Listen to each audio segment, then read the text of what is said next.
We're here with Rob Solomon, elite pitcher, elite fan, comes to every single game.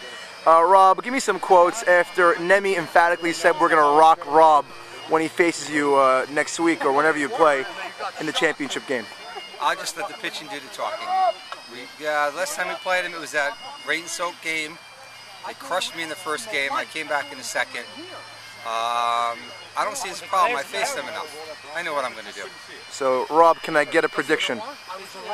I'm not going to predict us to lose. I tell you, we got a solid team. As long as my defense works, timely hitting, and Jimmy's a phenomenal catcher, I got not have a worry in the world. All right, that's a guaranteed victory call. At the end of the day, the Men in Black team are going to come and we're going to win 2. Now we're playing for this. Going next week, win 3. Or 2. How many is it? 2 out of 3. And then we're going to win the World Series on the day of my wedding. Oh, wow, baby! That's a guarantee. Guarantee. Wow. Guarantee. Now let's go kick Rob Solomon next week. Wow. 1 second. All right, 1 second. I got to prepare. We're on there. Oh, 1 second. I can't hear you. I'm doing my pregame thing. Down now, Broncow. Down now, Broncow. Oh, we're on? Oh. We're here live back in studio. We're here to preview the championship series. Yes, this is a preview of the championship series that's going to be played on Monday night. The Men in Black fresh off an unbelievable nail-biter of a wild card game. That game really was epic. Yes, watched the highlights. I've watched them a couple of times. Unbelievable job. That was really, I think that was one of my favorite nights of the year. Yeah, that was great. It was. They beat the Mariners, A.B. Cohen and Jackie Towell's team, in a nail-biter. Bottom line, long story short, they were down 6-1, and they made an epic comeback. Yeah, Leo got roughed up in the beginning, but then he retired 15 straight batters. Unbelievable. Earning Player of the Week doing that. Very impressive. Yes, it was very impressive. And then bottom also, to be really interesting, it was 8-6, and they had the Mariners had the tying run on second base. Oh, there was 2 out, nobody on. And they created action. Loaded the bases with a walk, single, and a walk. Kobe Abasor, Eddie Malach, and Joe Chira. Yeah, so all got on base. Right, bases loaded for Barsano. A 3-2 pitch. And he swung at a borderline high pitch. He had to swing at it. You have to swing. I don't get mad at swinging at that. And Gindi gloved it through to first base, and that game was over. Unbelievable. So either way, we're here to preview the series that they just earned the right to face the 50 Shades of Jay. And what we really have over here is the classic argument: what is more beneficial? Is it the rest, or is it coming fresh off playing? Momentum, right? Now we know the famous. They were riding the Rob train. They were the 1 seed going 9-3. I think a lot of teams. We didn't forget about Rob Solomon because he's been the #1 fan this year coming to the field, but people forgot about that team already playing. Feels like it's been a long time since they've played. Well, if you look at their lineup, it's not so hard to, they can look unassuming.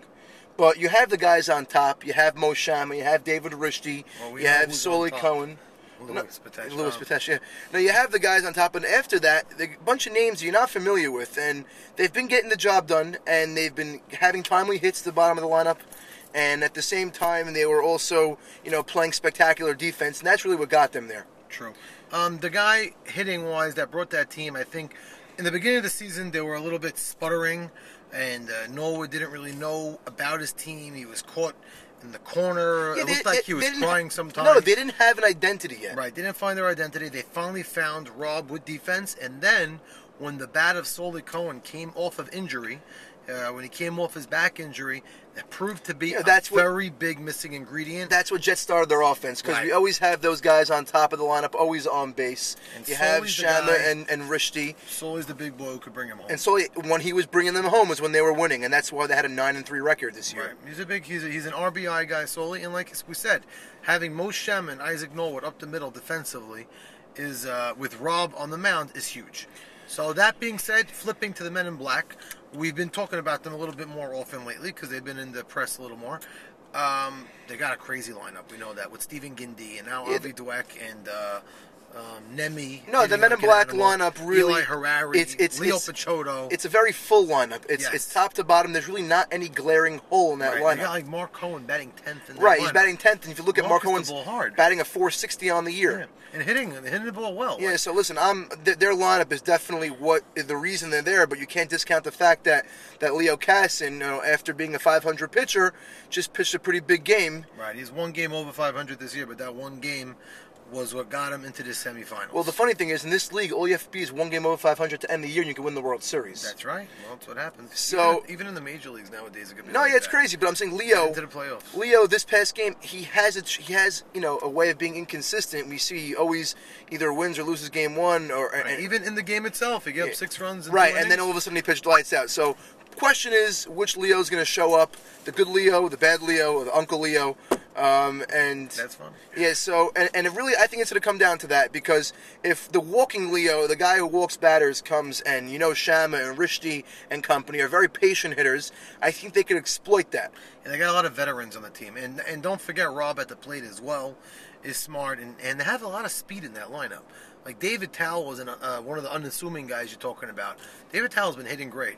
But all that speed, they don't need runners. You're having Mo Shama, David Towle, definitely maybe helps. Casson. Definitely they have helps. a lot of speed runner. Albert Levy's another guy who was a little upset he didn't make the All-Star team. No, rightfully so. Albert had a very tremendous year. Every year he does. He won the Gold Glove in the Sunday Morning League. So congratulations on that. No, but yeah, Albert, by the way, you have good gripe and beef for not making the All-Star team. On a side note, I also He said one of the reasons is because the grass was high and sometimes he didn't see you out there. It's true, I didn't see you. You were under the grass. No, but a few people, while we're on this topic, I'll get into it real quick. I have Albert Levy, Billy Mizrahi, Soli Cohen, and now David Gadiloff is to that list, or all feel like they were snubbed and not make the team. But you know what? You can't all make it. They're all deserving. Well, back to the thing. Now, our predictions. Predictions sure to go wrong. Again, it's funny. The winner of this is already knowing his opponent. The opponent is Noom Sanity. We'll talk about that in a second. But let's see, what do we predict on this matchup? So as I was alluding to before, it depends which Leo shows up, and I think the good Leo shows up because he's pitching 3-4 days ago, and I think he's in a really good rhythm. I still see it not being, well, obviously, you look at the lineup for 50 Shades, I don't think they could score that many runs, but they score enough runs. But I still see Leo doing his job, keeping them, somewhat at bay. And I see the first game 1 going to Men in Black score 6-4. Nice. And game 2, with all of the money on the line, I see Men in Black finding a way to beat Rob. I'm not saying Rob's going to pitch poorly, because Rob's a great pitcher.